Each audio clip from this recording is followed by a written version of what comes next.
एक तपते हुए रेगिस्तान के बीचों बीच एक नन्ही चिड़िया रहती थी। उसका जीवन दुखों का एक अंतहीन सिलसिला था। वह गंभीर रूप से बीमार थी। उसके कोमल पंख झड़ चुके थे और शरीर पर एक भी पंख नहीं बचा था। वह उड़ना तो दूर, ठीक से चल भी नहीं पाती थी।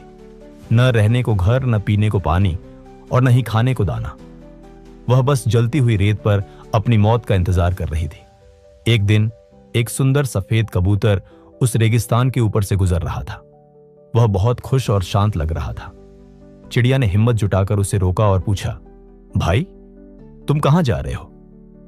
कबूतर ने धीमे से कहा, मैं स्वर्ग जा रहा हूं, भगवान से मिलने। चिड़िया की आंखों में उम्मीद की एक चमक जागी। उसने हाथ जोड़कर कहा, भाई, क्या तुम मेरे लिए भगवान से एक सवाल पूछोगे? उनसे पूछना कि मेरी किस्मत में ये दुख कब खत्म होंगे, मेरे अच्छे दिन कब आएंगे। कबूतर ने उसे सांत्वना दी और उड़ गया। जब कबूतर स्वर्ग पहुंचा और देवदूत को चिड़िया की हालत बताई, तो देवदूत ने अपनी किताब देखी और उदास होकर कहा, भगवान ने उसके भाग्य में 10 साल का दुख और लिखा है, उसे अभी और तड़पना होगा। कबूतर को बहुत बुरा लगा। उसने पूछा, क्या कोई रास्ता नहीं है जिससे उसकी मदद की जा सके? देवदूत ने मुस्कुराते हुए एक रहस्य की बात कही। एक रास्ता है, उसे कहना कि वह हर हाल में शिकायत करना बंद करे। वह यह देखना शुरू करे कि उसके पास अभी जो कुछ भी है वह दुनिया में कई दूसरों की तुलना में कितना बेहतर है। उसे बस हर पल एक ही बोलना है, हे भगवान, इस स्थिति में भी मुझे दूसरों से बेहतर रखने के लिए आपका शुक्रिया। कबूतर ने वापस आकर चिड़िया को भगवान का यह संदेश दिया। चिड़िया ने तय किया कि वह अब अपनी किस्मत को नहीं कोसेगी। जब वह दोपहर की चुभती हुई रेत पर गिरती तो वह रोती नहीं। वह सोचती, शुक्र है भगवान, मेरे पास अभी भी सांसें हैं, जबकि कई जीव आज इस गर्मी को सह भी नहीं पाए। आपका शुक्रिया। जब उसे भयंकर प्यास लगती और पानी की एक बूंद भी नहीं मिलती तो वह कहती, शुक्र है भगवान, मेरे शरीर में अभी भी इतनी जान है कि मैं जिंदा हूं और पानी की उम्मीद कर सकती हूं। आपका शुक्रिया। जब बीमारी से उसका शरीर और कमजोर होता तो वह कहती, हे ईश्वर, आपने मुझे अभी भी सुरक्षित रखा है, जबकि शिकारी पक्षी कितनों को मार देते हैं। जो मेरे पास है उसके लिए आपका शुक्रिया। धीरे धीरे चमत्कार होने लगा।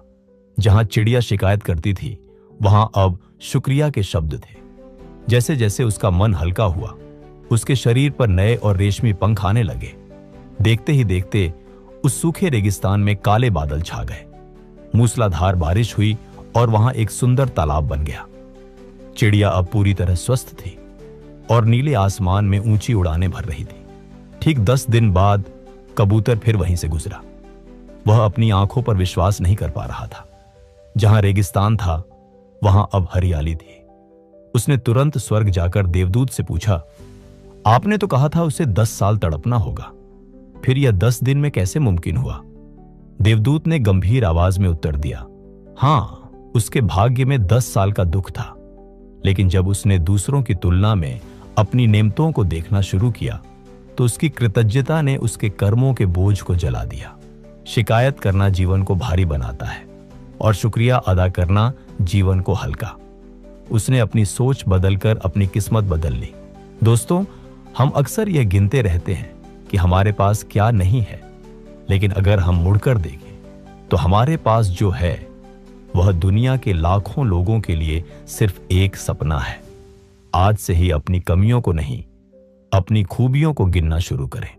अगर आपको यह कहानी पसंद आई हो तो इसे लाइक करें, अपने दोस्तों और परिवार के साथ शेयर करें और ऐसी ही प्रेरणादायक कहानियां सुनने के लिए हमारे चैनल को सब्सक्राइब करना ना भूलें।